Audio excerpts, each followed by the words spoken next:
Meus amigos, eu sou o professor Robson Farias e nós teremos aqui uma pequena aula de introdução à estrutura atômica. Detalhe, é uma introdução a nível do ensino fundamental, perfeito?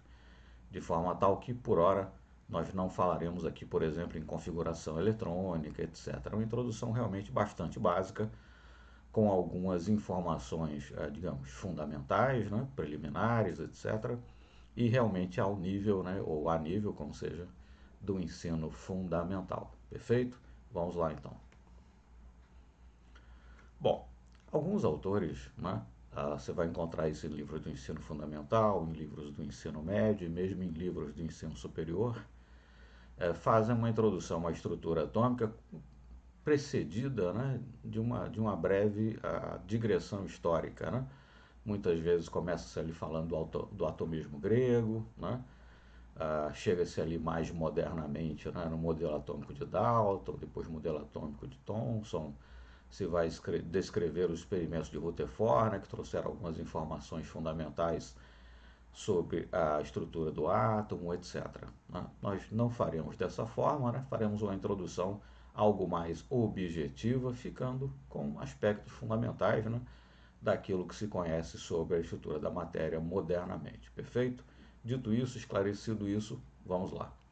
Bom, tudo que há então na natureza, a matéria, né, grosso modo falando, é formada por átomos. Né?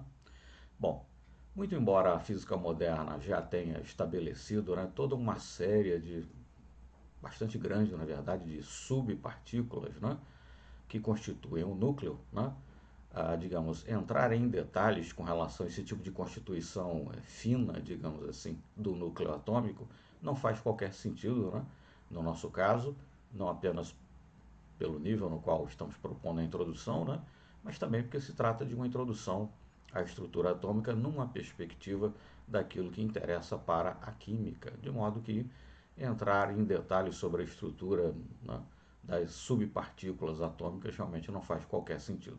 Então, ficando dentro desse ponto de vista, né, o núcleo do átomo é constituído por prótons e nêutrons. Prótons são as partículas positivamente carregadas, né, e nêutrons são partículas sem carga elétrica. Né? A título de síntese mnemônica, né, você pode dizer prótons, né, são partículas positivamente carregadas, positivas, né, e nêutrons são partículas neutras, né, P e N. Dá para lembrar, né? Prótons positivamente carregados, nêutrons neutras. Né? O próprio nome já é bastante parecido. Né? Bom, então o núcleo atômico, constituído por prótons e nêutrons. Prótons, partículas positivamente carregadas, e nêutrons, né, partículas sem carga elétrica. Em torno do núcleo do átomo, você tem a chamada eletrosfera, onde se encontram os elétrons. Elétrons são partículas com cargas negativas. Né? Sendo que o número de cargas elétricas negativas, o número de elétrons na eletrosfera, é igual ao número de cargas positivas, ao número de prótons no núcleo atômico. Isso num átomo eletricamente neutro. Né? Sobre íons nós falaremos mais adiante. Né? Bom, a massa do próton, né, e a massa do nêutron são aproximadamente iguais. Nós veremos inclusive os valores num slide mais adiante. Né? Já o elétron tem uma massa que é cerca de 1840 vezes, né, 1836 vezes, para ser mais exato, menor, né, do que as massas do próton e do nêutron. Né? Então, o próton, carga positiva, o nêutron não tem carga, o elétron, carga negativa, sendo que a massa do elétron é cerca de 1836 vezes menor do que a massa do próton, do que a massa do nêutron. Moral da história: a maior parte da massa do átomo se constitui na massa dos prótons e dos nêutrons. Né? Os elétrons contribuem, enfim, desprezivelmente, né, para essa massa total.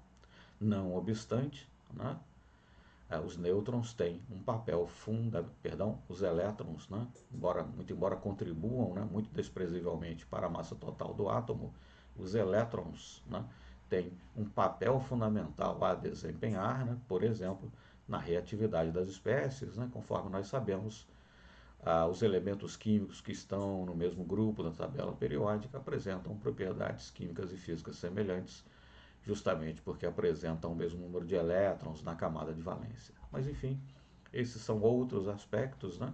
Menciono só aqui de passagem, não abordaremos isso nessa breve introdução. Então, núcleo, cargas positivas, espécies positivas, né? Cargas positivas e nêutrons, né? Que não têm carga.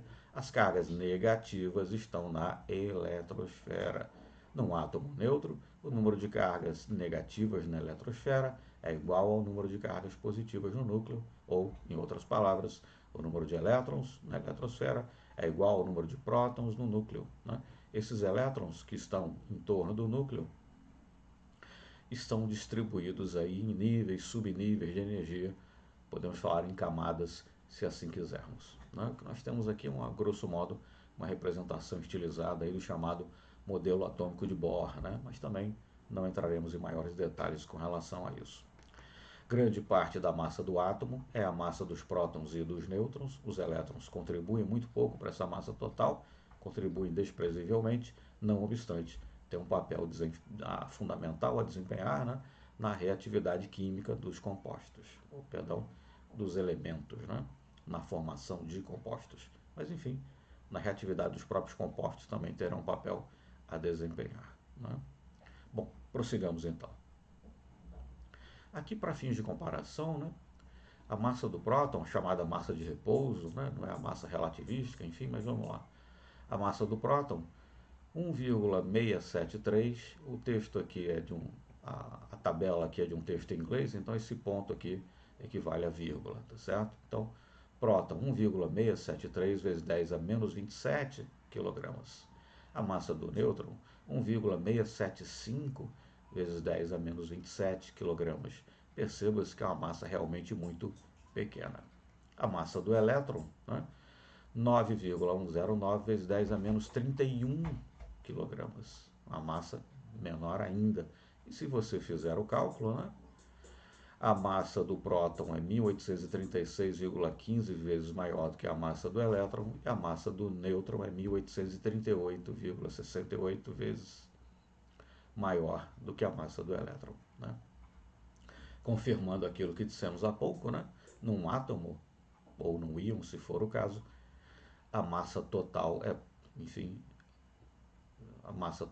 advinda, né? Exclusivamente, pode-se dizer assim, da massa dos prótons e nêutrons. Né? Para fins de dimensão, né? A dimensão total dos átomos, é claro que o raio, né? Consequentemente o volume também, mas enfim, o raio vai depender do átomo em particular que estejamos considerando, mas enfim, grosso modo, né? Falando em termos gerais, o diâmetro aí do átomo está na casa de 10 a menos 8 centímetros. Né? É mais comum expressar isso em nanômetros ou em picômetros, na verdade. Né? Um nanômetro é 10 a menos 9 metros, um picômetro 10 a menos 12 metros. Mas no caso, como centímetro é a unidade de medida que está mais, né, na nossa mente, ali no uso do dia a dia, a escala aqui foi colocada em centímetros para que nós possamos ter uma ideia, né, a nível de comparação, possamos ter uma ideia da pequenez, né, envolvida aí nessas dimensões. Então, a dimensão de um átomo, né, fica na casa dos 10 a menos 8 centímetros. O núcleo, por sua vez, apenas o núcleo, né, 10 a menos 12 centímetros. A dimensão aí dos prótons na casa dos 10 a menos 13 centímetros. A dimensão dos elétrons na casa de 10 a menos 16 centímetros. E aí o autor ilustra aqui uma das subpartículas, né, que compõem, né, enfim, o núcleo atômico. Né? Os prótons e nêutrons, por sua vez, são compostos por outras, né, partículas ou por subpartículas, mas como disse, não vem ao caso, né, na nossa introdução aqui. E não faz diferença, né, por assim dizer, no que diz respeito ao nosso objetivo e propósito, que é uma introdução da estrutura da matéria, numa perspectiva, né, do estudo da química. Mas, enfim, ficando aí com uma das subpartículas que compõem, né, as partículas do núcleo, nós temos que os quarks têm dimensões da ordem de 10 a menos 16 centímetros. Mas então, se nós considerarmos o volume total do átomo, né, ou perdão, o diâmetro, né, melhor dizendo, da ordem é de 10 a menos 8 centímetros, e compararmos com o diâmetro do núcleo da ordem de 10 a menos 12, né, nós temos aí uma diferença expressiva, né, da ordem aí, de 10 a quarta, né, de 10 elevado a 4, a dimensão do núcleo em relação à dimensão do átomo na sua totalidade. É por isso que muitas vezes se diz que a maior parte do átomo são espaços vazios, né, coisa do gênero. Há alguns livros, né, os autores tentam estabelecer uma escala, né, se o átomo fosse, né, tivesse o diâmetro aí de um estádio de futebol, o núcleo seria aquele círculo que tem no centro do campo, por exemplo. Isso para dar uma diferença, né, para dar uma sensação, melhor dizendo, estabelecer uma proporção, né, usando aí um objeto, enfim, macroscópico, estabelecer uma proporção da diferença entre o núcleo do átomo e o núcleo do núcleo apenas, né? Mas enfim, vamos em frente. Devemos falar então no chamado número atômico. O que é o número atômico? É o número de prótons no núcleo. É o número de prótons no núcleo. E o que é o número de massa? É a soma do número de prótons com o número de nêutrons. Então, o número atômico é um número inteiro. Quantos prótons existem no núcleo do átomo? 1, 2, 3, 4, etc., dependendo de qual elemento químico estejamos considerando. O número de massa, por sua vez, que é a soma do número de prótons com o número de nêutrons, será também um número inteiro, né? Se o núcleo tiver, sei lá, 3 prótons e 5 nêutrons, o número de massa será 8. 3 mais 5 igual a 8. Mas, enfim, o número atômico é o número de prótons no núcleo, é sempre um número inteiro. O número de massa é a soma do número de prótons mais o número de nêutrons, e é também sempre um número inteiro. Detalhe. Detalhe fundamental, né? O que diferencia um elemento químico do outro é o número atômico. Cada elemento químico tem um número atômico diferente, um número diferente de prótons no núcleo. O que diferencia um elemento químico do outro é o número atômico, né? E o que identifica o elemento, por assim dizer, é o seu número atômico, né?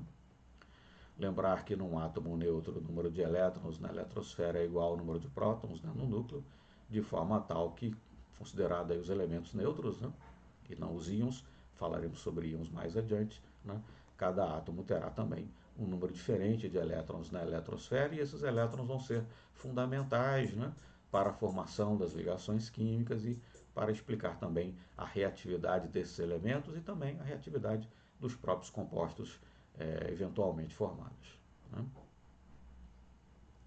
Bom, então, uma definição possível de elemento químico, né? Elemento químico é o conjunto de átomos com o mesmo número atômico, né? O mesmo número de prótons no núcleo. Conforme já disse, né? O que diferencia um elemento químico do outro é o número de prótons no núcleo. Você vai encontrar aí nos textos essas duas representações possíveis, né? Esse X aqui está representando o símbolo do elemento químico. Lembrar que cada elemento químico é representado por um símbolo diferente, né? Ou é uma letra maiúscula apenas, caso do nitrogênio, por exemplo, ou é uma letra maiúscula seguida de uma letra minúscula, caso do cloro, por exemplo, né?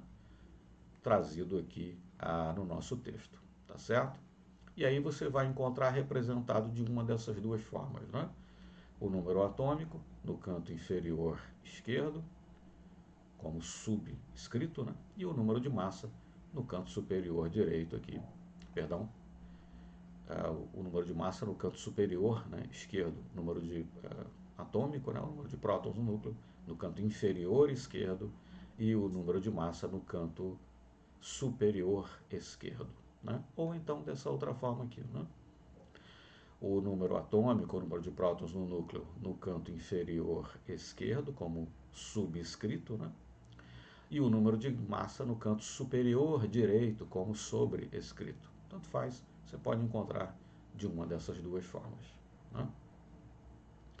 Então, por exemplo, no caso do cloro, esse 17 aqui quer dizer que o número atômico do cloro é 17, um átomo de cloro possui 17 prótons no núcleo e, portanto, possui também 17 elétrons na sua eletrosfera.